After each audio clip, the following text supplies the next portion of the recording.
It's twirling around. I think we're live. Awesome. Hey, what's up, everybody? Welcome back to the Buck and 2MC show. This is the post game for the Lady Vol. If you want to know what's going on, hear directly from media quotes from players and coaches, and also get a perspective from a former Lady Vol, then you're in the right place. Shout out to volunteerroadshow.com. Shout out to orangemountaindesigns.com, Blue Water Climate Control. We appreciate you. And we are live. It is me, Alexis Hornbuckle, and Maria M. Cornelius. Maria, say what's up to the people. What is up to the people? I am actually I'm checking to see if we are really live, and apparently we are, and I'm just sort of amazed that it worked. We're obviously on a different platform because we're trying to make this work right now with me doing it live from the arena. We'll get back to figuring out all the little things that it usually looks like. And we'll have to mention Orange Mountain Designs and our assorted sponsors like multiple times. I think we can do that. I think we can do that. And again, if you're watching for the first time, this is the Buck and 2MC show with Alexis Hornbuckle and Maria Cornelius. We're here to break down the game, share some Lady Vol love, and figure out how we can get back to being on top and bring back the legacy that Coach Summit worked so hard for this organization to have. Maria, what did you get? You're there obviously at Thompson Bowling Arena still. What did you get post game from players? Who were you able to talk to? And what did Coach Kelly have to say about this? We talked to Renaya Davis, who has tied Tamika Catchings for double doubles. That's a rarefied air right there. She had 19 points and 11 rebounds. We talked to Ray Burrell, who they keyed on to start the game a lot, and Lauren Sumsky said she was a focus of them, and that of course opened things up for Renee, and Ray ended up I think with 10 points. I need to check. 10 points for Ray Burrell. An unusual situation in that they just got back late Sunday or late Saturday evening. One player couldn't make it till Sunday. They haven't practiced yet. They did shoot around and they're full scout today for Lipscomb. And you could see about the second quarter, Renaya said it, those legs were starting to go a little bit. You've had 6 days at home. Those legs aren't exactly in game shape yet. Oh, absolutely. But to say that, though, I think they look pretty good for the most part. I mean, that being their first game back, you know me, I'm waiting for us to hit that 100 mark. But other than that, I would say pretty good. No practice, like you said, straight into a scout and straight into the game. That's rare, but obviously that's rare in college basketball. That's normal professionally. But that's becoming the new norm also with college basketball now. Would you say? Absolutely. The Vanderbilt's already had their 3 SEC games canceled. They've had another positive case within the program, so they've already, and South Carolina and Ole Miss was already canceled for Thursday because of a COVID case within Ole Miss. So teams are going to be the schedule's already being shuffled. Right now, Tennessee is set to go to Texas A&M, who just put up 126 points on poor Northwestern State tonight. It was like I think it's 126. It was 100 and something to 26. So I'm like, Lady Vol fans, welcome to your next opponent. Here, this is the SEC. Here we go. This is the SEC, and this now, people, I hope you understand. South Carolina came out in the very beginning of the season, dropping over 100, killing their first opponent. I mean, now we're talking about Mississippi State doing the same thing, and it's that 100. It sets you apart, and it's not about. I mean, it is about embarrassing the other team, but it's really about execution. It's really about taking pride in every possession and maximizing every possession, no matter who your opponent is, because there's obviously going to be games where you're not going to be able to reach that 100-point or above mark. But if you're executing in a game as such, then I'm going to bet on us always if that's the situation. I'm having fun jumping around between screens here. So every so often I just hear you, but I don't see you. I'm still trying to put up post-game stuff. The most interesting part of the game to me was the 8:40 mark of the third quarter. Tennessee hits a three and then misses a jumper, gets an offensive board. Kelly is livid. I mean, livid, stomping over there, calls timeout. They piped up the noise, but you could still hear her over here, and she was hot. So I asked her after the game, she was complimenting her team and saying that. And I'm like, what about that timeout in the third quarter? And she started laughing, and she said, I made several points at halftime. This is what I want us to do. She said, we didn't do any of them in our first two possessions, and she was mad. And they heard about it. You can't come out of the locker room and not execute, and you can't come out of a timeout and not execute. Coaches, that's like one of the worst things you can do. It basically says, you know what, coach, forget all the time you take into scout and or adjust to the game. I'm going to do what I want to do. And now as a coach, that blows my top. I get it as a player because sometimes you're just so amped and you're like, okay, it is the second half. You're just, hey, I need the same energy. What do I need to do? How can I help my team? Okay, what did the coach say?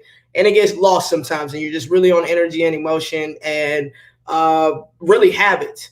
And you do come out and not execute some plays. I've had Maria, coach was in our teams, but a few times, more than a few times after timeouts. But yeah, we got to lock in, Lady Vols. I mean, those are crucial times when you're coming out of halftime, when you're in between quarters, when you're at timeouts. Those are those times to take a deep breath, calm down, get it back together, listen to the coach, and then apply what the coach is telling you to do. It's simple. I tell my girls all the time, listen and apply. Let's simplify the game.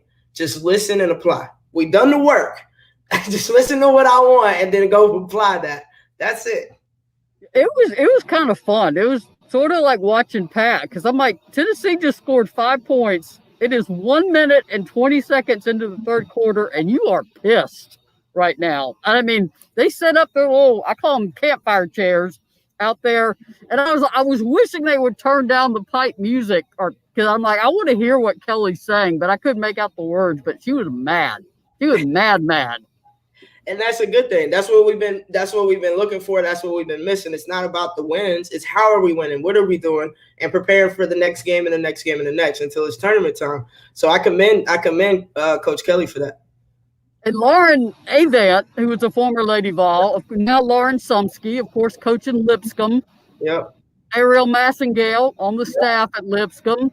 Dory Harrison, Izzy Harrison's little sister on the court.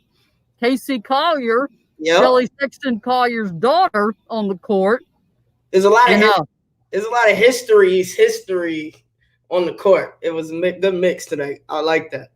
And I asked Lauren, because Kelly was very complimentary of Lauren yesterday when we talked to Kelly. And obviously they didn't overlap here. Their connection is through Tennessee. But they've overlapped on the recruiting trail. And Lauren also has her husband as an assistant coach. So they've sort of bonded over that. That too. And I asked Lauren what, about Kelly and their relationship. And Lauren said that Kelly talks like Pat, has mannerisms like Pat, and that she wanted a DNA test because she thought maybe Pat had spit out Kelly. And so there was a lot of love in the building tonight, despite losing 77-52, but still a lot of love. Yeah, it was a lot of love, and I love how if y'all were able to watch it on the SEC network, like they highlighted all of what you were saying and the history and just what was happening in the building tonight. And I think that's just amazing. That speaks just volumes of Tennessee sisterhood. And like Terry at Orange Mountain Design, the long orange line never breaks. That's so true. And I'm glad we got to witness it from, the home team perspective, being Lady Vols at TBA, being coached by former Lady Vols and their kids or siblings. So that was pretty awesome tonight. Yeah, when Casey Collier hit a three on the summit, this is a little kid that Pat held her after she was born. I'm just like, there's just something special about watching that kid hit a three for Lipscomb on Pat Summit's floor. It was a cool night. Yeah, absolutely. That's something. Listen, whether you played or watched this game tonight, go back and watch it again. It was a special night, like Maria said, and it speaks volumes to the kids coming back after Christmas break. during a pandemic, coming back focused enough to do what they did tonight. And Lipscomb fought. They fought hard. They did what they could. And Tennessee came out on a mission to win. And we still didn't hit my 100 mark, but we were still on a mission to win. And I saw that. And several people played well tonight. Davis, Burrell, as usual, played well. Yeah, Davis was beast-like. I was just watching. For some reason, I was keyed in on her tonight and just the little things that she does throughout the games. I would still like to see a little more vocal leadership from anybody on the court. And other than that, though, it's getting better. It's getting better. Defense, we still have a few small things to correct before we can be considered a championship caliber team, but we're getting there. In the first quarter, I was watching a lot of jump shots, and I'm like, I need Tamari Key to touch the ball like right now. And bam, they get the ball inside and she scores. I'm like, thank you. Appreciate that. She's 6'6". Nobody on Lipscomb can do anything with her. You've got to get the ball inside. So sometimes those jump shots, like Pat said, there's a reason you're open. Maybe you shouldn't be taking that many jump shots. Hey, yeah, that's a fact, because nobody's going to leave a true shooter open. But I would like to see, no matter who we're playing, get Key the ball in the paint. Let's see what she does to start the game. What type of attention does she draw? And if it's a one-on-one opportunity, can she capitalize on it? And how many times can we go to her early, right? And I think that would help keep her out of foul trouble, keep her focused on the court. Everybody does, in my opinion. We all do better when you're scoring, right? Your head's completely locked in on both ends of the court, because offensively you're already in that groove and you're trying to get back to that end. So defensively, you're locked in too. So I would love to see us start the game with Key, 90% of the time, if possible, depending on, obviously, personnel and the teams that we're playing. She absolutely was hacked repeatedly tonight, held, grabbed. She needs an enforcer. Just remember how Glory Johnson, if you went after a teammate, Glory Johnson was going to put your butt on the ground. I mean, you were not going to foul that teammate again because you got your head on a swivel looking for Glory Johnson, because here she comes. Right. I mean, Tamari's just getting, and she's so big that she's not getting any whistles.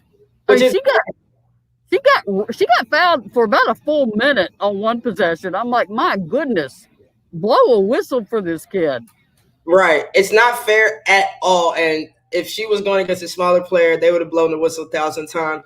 But Key, look at it like this. They're preparing you for those games where you're not going to get a call and you still got to finish the play. So just take it for what it is. Shake off the little scrimps that are fouling you, and let's get buckets. All right? That's it.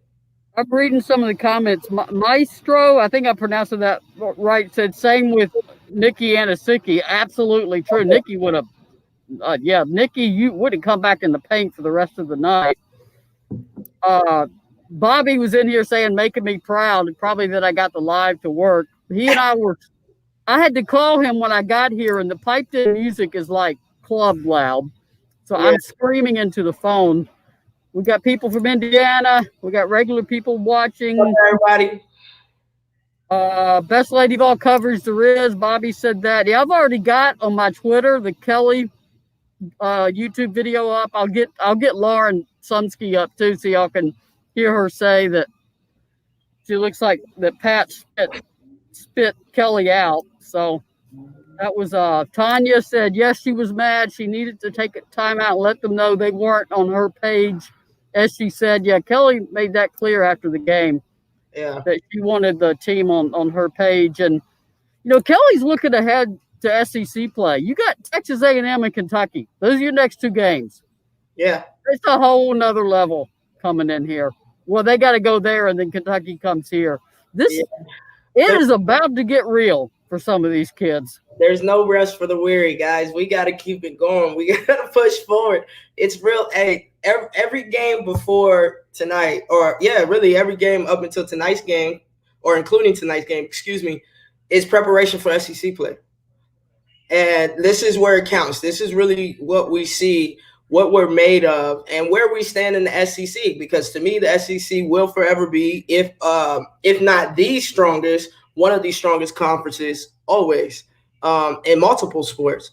And if we can hold our own in the SEC, obviously everybody, fans, coaches, me, you, Maria included, we will rest a lot easier, when it comes tournament time. But if we're struggling or doing poorly through this SEC run, well, we know we still got a lot of work to do. So it can go either way. I'm hoping that we just continue on the upward path that we're on, and Kelly motivates them and they get locked in the way they need to be, and we come out and we really we need to punch Texas A&M in the mouth first. And that they're going to fight back, and we just got to keep punching them and keep going and give them all we got until we wear them down. What are your thoughts on the SEC play coming up? I think it's going to be a brutal conference. I think every single game is going to be a toss-up. Now, the wild card is COVID. I mean, Vandy now has 3 games that are postponed. What are you going to do with a team that, like, say Tennessee makes it through their entire schedule, but Vandy only plays half of its schedule?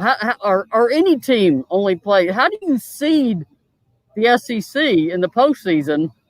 There's just so many questions right now. I mean, you saw the controversy with the bowl championship series, the playoff, how Ohio State got in despite not playing very many games. Right.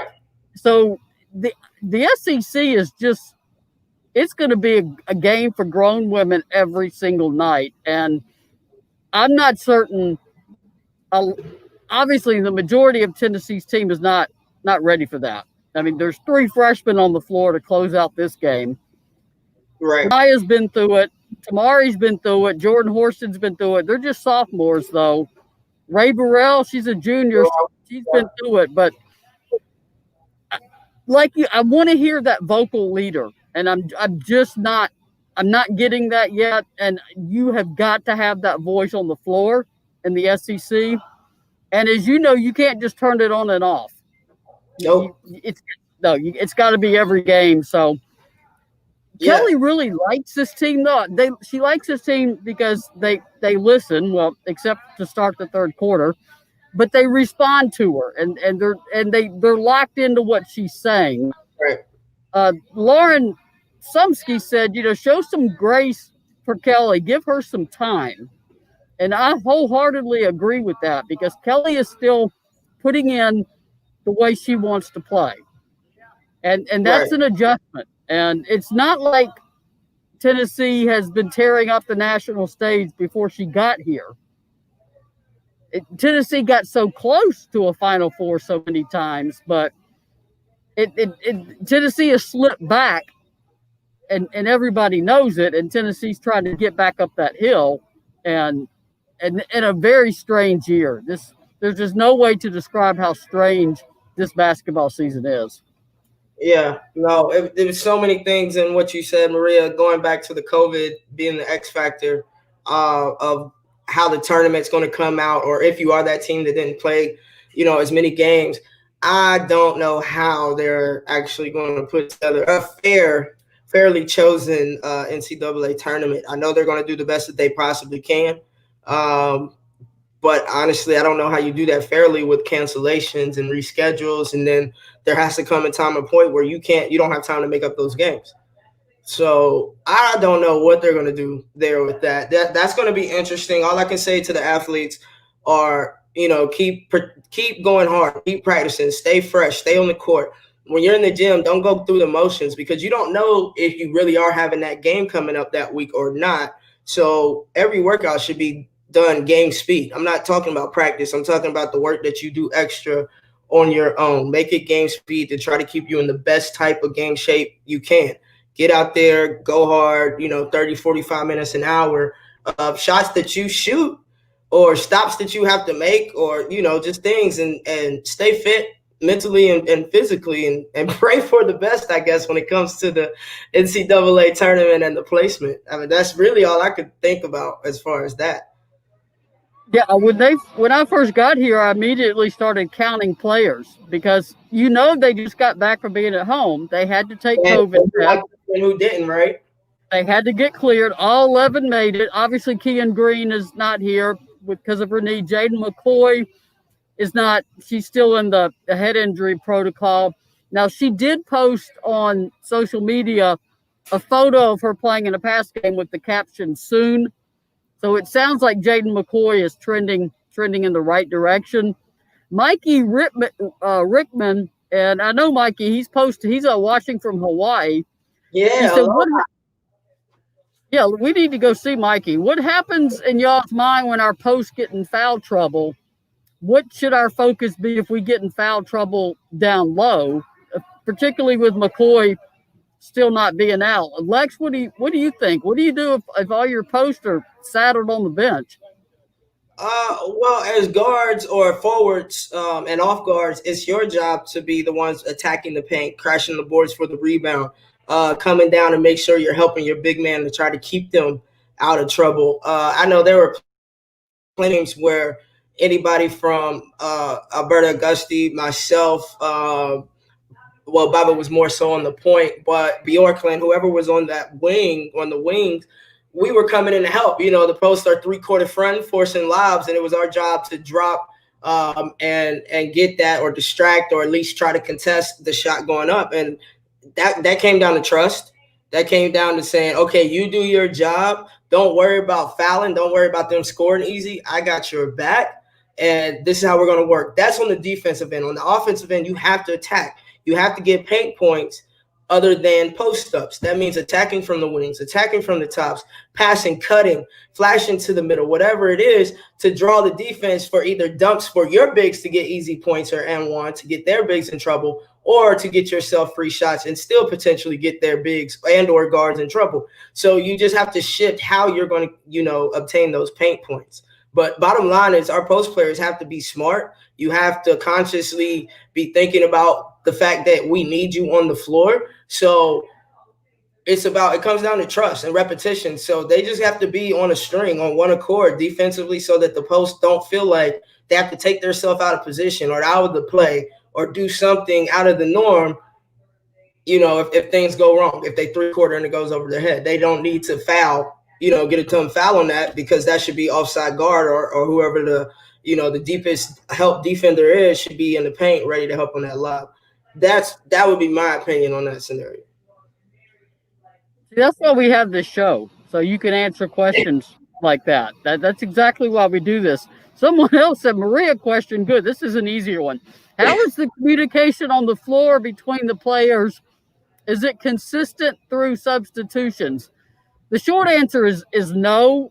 Mm-hmm. It's not consistent through substitutions, but when you're playing 11 players, you're going to run into that.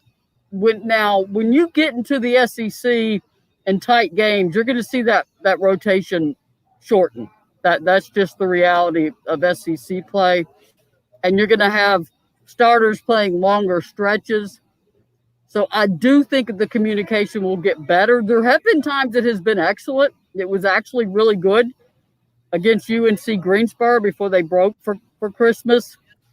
And I do think part of it, too, is they have not practiced. They just got back from break, and they're still getting back in that basketball mindset and that discipline mindset. I mean, you spent 6 days with home-cooked meals and mama taking care of you. I mean, now you're back to reality. And so I didn't really expect them to come out firing on all cylinders in this game. I just didn't. Yeah, they still did a good job to come out of the break, but I'm just going to counter that and play devil's advocate here, Maria. Bottom line, you're at the University of Tennessee, and whether you're number 1 or number 11 or 12 coming off the bench, we got to be talking. We have to be communicating. You want 0 to a minimum drop-off when you sub at any position, at any rotation. You want to gain something, but try not to lose too much on the opposite end. So you might be making a sub and have a bigger lineup, but we still don't want to drop off and our guards getting beat by smaller, quicker guards, right? So obviously you make adjustments there. So at the end of the day, in these practices, it's important for that player that is, 8 or 9, 10, 11 coming off the bench. You kind of have to do more in practice. You have to over communicate, because you're right. You don't really get those opportunities to get it out in the games unless they're blowouts, right? And then there will be games where you don't get to do it at all on the court. So you have to know that when you're in there, you have to take advantage of that moment, because that might be something that gets you more minutes. Yeah, I had somebody said we need to cut down on turnovers. I needed to go look. There were 18. Yeah, that's too many. And it's now I know they probably crushed them on the board. Yeah, 47-29, but that's to be expected when you got that kind of size. And I agree. You every time if you're not in the regular rotation, every minute you get is a chance to show the coach what you can do. Right. I do think when you've got that many players, 11 players in 200 minutes, you're just going to have some slippage and combinations. But your point is well taken. I know she's just a freshman, so she's got to have time to get up to speed.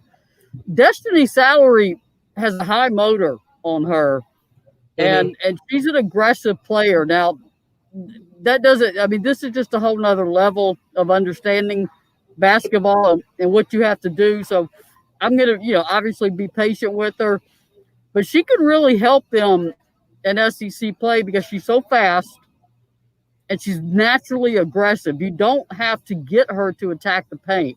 She will attack the paint. Jordan Walker will too. That's another one that's going to have to elevate in SEC play because she will get in the paint. And you know how it is at SEC play. Guards got to get in there. You got to mix it up. You got to get dirty. You're going to get fouled. You're not going to get a lot of calls. But I will tell you, the more makes you get, the more calls you get. So if you're just going in there and you're going wild, you're not getting makes, I'm telling you, these SEC refs, no offense to the refs, you're not going to get those calls. So practice, well, now it's too late. Now we're about to start. But, your focus is either I'm getting these 2 points or I'm getting an opportunity to get to the free throw line or I'm getting an and-one. Jordan Horston is, she's just getting better overall. Yeah, she's starting to come together. Yeah, she's getting more comfortable. She's an excellent passer to the post. She knows where to put that ball where Cassie and Tamari like it. Mm-hmm. And I'm looking at her stats. I mean, she had 7 points. She had 4 assists, 3 blocks, 3 rebounds, just 2 turnovers. And some of her turnovers were, you don't mind the aggressive turnovers. It's the ones that are. And Renaya had one trying to tiptoe the line and save the ball. I saw that. You can deal with that. She's trying to save what was probably not a real good pass to her and inching along the baseline. So there's some of the turnovers you can look at and go, all right, that's all right. But it's at College Station, New Year's Eve, I don't know how many of y'all going to be up with us late, and hopefully, maybe sober, maybe not. I don't know how people are going to be. That's going to be a late night. Either way, tune in. Either way. Maria, do we have any other questions over there? Because I can't see anything. No, just a lot. It's a lot of people come. I think Marta and Horston are game changers. If those two can step up for us in the SEC and score consistently, we could do some damage. Yeah, Jordan at least has been through the battles.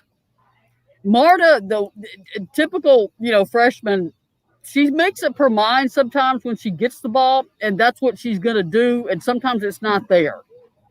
You got to back that out. It may look like an open lane, but they're going to close it. So what's your part two? Because typically what that ends up being is a turnover or a bad shot. So yeah, but she's in a position that's hard for a freshman, and I think obviously this SEC play is when the loss of Keegan Green is really going to be felt. Mm-hmm. But that's part of it. Keegan Green's not here. She's going to face a knee rehab, so you're going to have somebody step up at that 4 spot. And step up big and step up consistently. Not just show for a game. One person at Maestro said, Lex, what was it like defensively going from national championship defense to Detroit Shock defense? Oh, it was the same, and at times, actually, in certain situations, it was more demanding. sometimes I just have more ground to cover in the Detroit defense if off of like high pick and rolls. Like in the pros, sometimes a lot of times if you're doing a top pick and roll, it's not at the 3-point line; it's above it to give the guard more space to work. So a player hedging, a post player hedging, and the guard us having to stop the ball or send them to the screen and then get under and then recover. It was a lot. Or if you're on the opposite side of the defense and you have to physically touch the roller before getting out to your man versus kind of just a see and you gauge it, like, do I go? Do I stay? Is it safe? Is my player back? I feel like Pat trusted us enough to make those decisions on the court. But in the pros, Bill Laimbeer, he wasn't playing. Like, it was a system, get it done or come sit your butt down. So it was a little bit tougher in the pros, and obviously they're stronger and faster. The game just gets stronger and faster as you level up. So it was definitely harder. But I will say that my passion and love for defense and Coach Summit's passion and love for defense and demands on the court helped make it a little bit easier, in my transition. We do have several people saying they'll be up late with us. Glenda Hoover asked how many threes were taken tonight. Lipscomb took 32 threes and made 11 of them. Oh, the little baby. Y'all want to see Chica Garbuckle? Everybody say hi. Baby. He's sleeping. Hey, Maria. Hey, San. Somebody was woken up from a nap for this appearance. Yeah, she's been sleeping all day today because she had a working out. Yeah, she had a nice little workout today. But what were you saying about the threes? I'm sorry. Oh, that's okay. Everybody needs a puppy. Glenda Hoover said how many threes were taken. Lipscomb took 32. That's what they do. And they made 11 of them, which is way too many. Way too many. Yeah. Tennessee took 17. And one of those ones to start the third quarter was one of the reasons Kelly called that timeout. She didn't want to see threes right then. And made, I believe, 3 of them. So, yeah. And some of the threes, they made some tough threes, and in some of the cases, it was some of the combinations that were on the court that there was some miscommunication, and somebody didn't get over to cover. So, yeah. But that's you can't do that in the SEC, or you're gonna find yourself down double digits in about 2 minutes. I was gonna say real quick. Yeah, that when I heard that stat, I said 11 threes because, like you said, you can't do that. And I don't care if they're a 3-point shooting team or not. Obviously, that scouting report, that's even more reason for them not to get 11 threes. Yeah. So, yeah, we got to buckle on KYP. Know your personnel. We have to do better. Do better, Lady Vols. Renee thanked us and Orange Mountain Designs. Yeah, we want to bring up Orange Mountain Designs again, orangemountaindesigns.com. They're doing discontinued box specials right now, and you can get all these special cool boxes of different sizes and discontinued items. Also, a lot of the novelty items are not being reordered, like the keychains and the mugs and the hats and stuff. So if you're thinking you need to add some things to your Lady Vol stuff, now's the time to go do it. So, orangemountaindesigns.com. Chica Garbuckle. Can you explain the name of this puppy? Chica Garbuckle. What is that? Well, Chica is like girl in Spanish, So she's a girl. She's a toy Maltese. And then Sandra Garcia, Alexis Hornbuckle, therefore Garbuckle. You see? Chica Garbuckle. CGB in the building. CGB. Man, you guys are troopers for staying up late. I know it's 10:30. I've still got to finish working and drive home and do some more work. And yeah. It's ball season, guys. This is what happens. But we definitely thank y'all for tuning in, for watching, whether you linked in on volunteerroadshow.com directly. Shout out to our sponsors, Terry Holder at Orange Mountain Designs. OrangeMountainDesigns.com is where you shop online, or go ahead on down to Alcoa on Gill Street and go check out the shop at Orange Mountain Designs. Also, Blue Water Climate Control. We thank you and appreciate you. And until next time, next game, CGB, say bye. And a real quick MVP, obviously, Renee is an easy choice. I mean, you tied Tamika Catchings for double-double record. That's pretty Congratulations, impressive. Maya Davis. I also want to shout out Jordan Walker, 6 points, 6 rebounds, 4 assists. And she got the duty of being the veteran on the floor with a whole bunch of freshmen on the court with her. And that is not an easy role. So I'm going to give her a co-MVP for closing down the last part of the fourth quarter with a bunch of babies on the floor. She had to get everybody under control. So shout out to Jordan Walker for doing that. Shout out, Lady Vols. Get your mind right, get your rest, get your body right. We look forward to seeing you on the next game. Hey, ladies, it's SEC time. Let's go. Let's go. I'm excited. I hope y'all are ready. Until next time, y'all have a good night. We'll see you Thursday night. Be careful. Be safe. Absolutely. Wear a mask.